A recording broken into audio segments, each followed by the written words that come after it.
Procedure is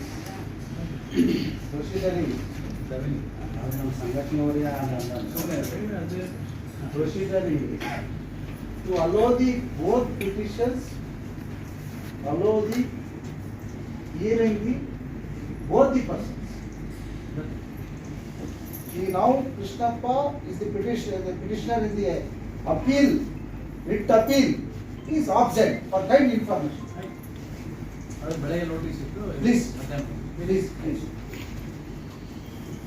The case is very important. 12ರಿಂದ ಇಲ್ಲಿ ತನಕನೂ ಕೂಡ ಆ ಭೂಮಿನ ಕೆಲವು ಹಸ್ತಾಂತರ ಮಾಡಿದ್ದೀವಿ. 2014ರಲ್ಲಿ ಆ ಭೂಮಿನ BBMPಗೆ ಆಗಿದ್ದಂಥ BBMPಗೆ ಹಸ್ತಾಂತರ ಆಯಿತು. ಆ ನಂತರ ಅಲ್ಲಿ ಏನಾಯಿತು ಅಂದರೆ ಫಿಲ್ಟರ್ ಮರಳು ದಂಧೆ ಸ್ಟಾರ್ಟ್ ಆಯಿತು. ಫಿಲ್ಟರ್ ಮರಳು ದಂಧೆ ಅದ್ರ ಜೊತೆಗೆ ಏನಾಯಿತು ಅಂದರೆ ಸತ್ತ ಎಣೆಗಳನ್ನ ತಂದು ಅಲ್ಲಿ ಉಣಕ್ಕೆ ಶುರು ಮಾಡಿದ್ರು. ಇದನ್ನು ನಮಗೆ ಕಾವಲಿರುವಂಥ ಪರಿಸ್ಥಿತಿ ನಿರ್ಮಾಣ ಆಯಿತು. ಏನಪ್ಪ ಇಷ್ಟು ಕಷ್ಟಪಟ್ಟು ಭೂಮಿನ 8 ಎಕರೆ ಸ್ಯಾಂಕ್ಷನ್ ಮಾಡಿಸ್ಕೊಂಬಂದವು. ಈಗ ಯಾವನೂ ಬಂದು ಇಲ್ಲಿ ಫಿಲ್ಟರ್ ಮರಳು ದಂಧೆ ಮಾಡ್ತಾರೆ ಮತ್ತು ಎಣ್ಣೆಗಳು ತಂದು ಇಲ್ಲಿ ಉಣ್ತಾರೆ.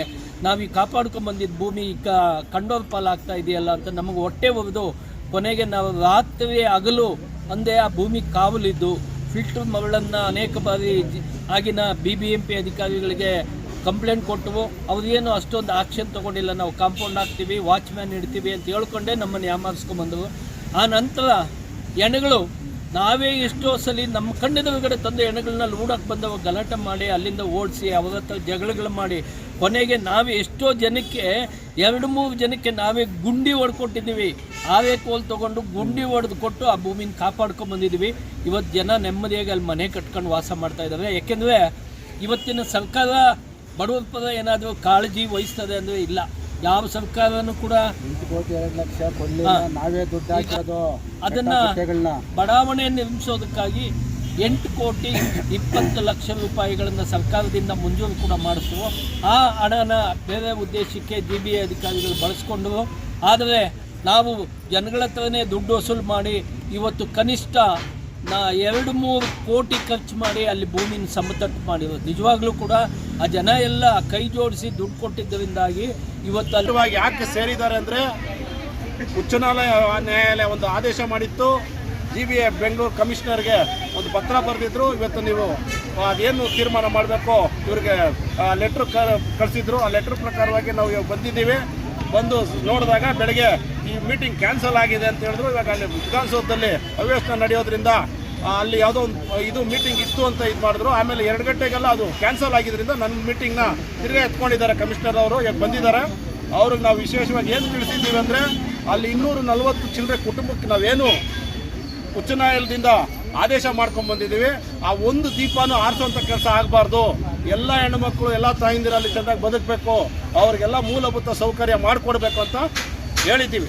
ಅವರು ಅದಕ್ಕೆಲ್ಲ ನೀವು ಲಿಖಿತ ರೂಪದಲ್ಲಿ ನನಗೆ ಎಲ್ಲ ಕೊಡಬೇಕಾಗುತ್ತೆ ಅಂತ ಹೇಳಿದ್ದಾರೆ. ಆ ಲಿಖಿತ ರೂಪದಲ್ಲಿ ಇವಾಗ ನಮ್ಮ ರಾಜ್ಯಾಧ್ಯಕ್ಷರು KGS ಕರ್ನಾಟಕ ಜನಾಂದೋಲನ ಸಂಘಟನೆ ರಾಜ್ಯಾಧ್ಯಕ್ಷರು ಬರೆಯಪ್ಪ ಸಾರು ಲಿಖಿತ ರೂಪವಾಗಿ ಏನು ಕೊಡಬೇಕು ಅದನ್ನು ಕೊಡೋದಕ್ಕೆ ಎಲ್ಲ ತಯಾರಿ ಮಾಡ್ಕೊಂಡಿದ್ದಾರೆ. ಹೇಳೋದಕ್ಕೂ ತಯಾರಿಯಾಗಿದ್ದಾರೆ. ಅದೇ ಥರ ನಮ್ಮ ಹೈಕೋರ್ಟ್ ಲಾಯರು ಬಂದಿದ್ದಾರೆ. ಅವರೂ ಅದಕ್ಕಾಗಿ ಬಂದಿದ್ದಾರೆ. ಈ ಜನಕ್ಕೆ ಯಾವುದೂ ಒಬ್ಬರಿಗೂ ಅನ್ಯಾಯ ಆಗಬಾರ್ದು. ಇದರಲ್ಲಿ ಯಾರೇ ನಮ್ಮ ಎಲ್ಲ ಜನಾಂಗನೂ ಅಲ್ಲಿ ಶಾಂತಿಯ ತೋಟದ ಥರ ನಾವು ಬದುಕ್ತಾ ಇದ್ದೀವಿ. ಆ ರೀತಿ ಬದುಕುವಂಥ ಕೆಲಸ ಮಾಡಬೇಕು ಸರ್ಕಾರ. ಇಲ್ಲಿದ್ರೆ ಉಗ್ರವಾದ ಹೋರಾಟ ಮಾಡ್ತೀವಿ ಅಂತ ಈ ಸಂದರ್ಭ 2004 ಹಂತವಾಗಿ ಹೋರಾಟ ಮಾಡಿದ್ದರಿಂದ ಕರ್ನಾಟಕ ಜನಾಂದೋಲನ ಸಂಘಟನೆಗೆ ಇದು ಮಂಜೂರಾಗಿರುವ ಪ್ರದೇಶ.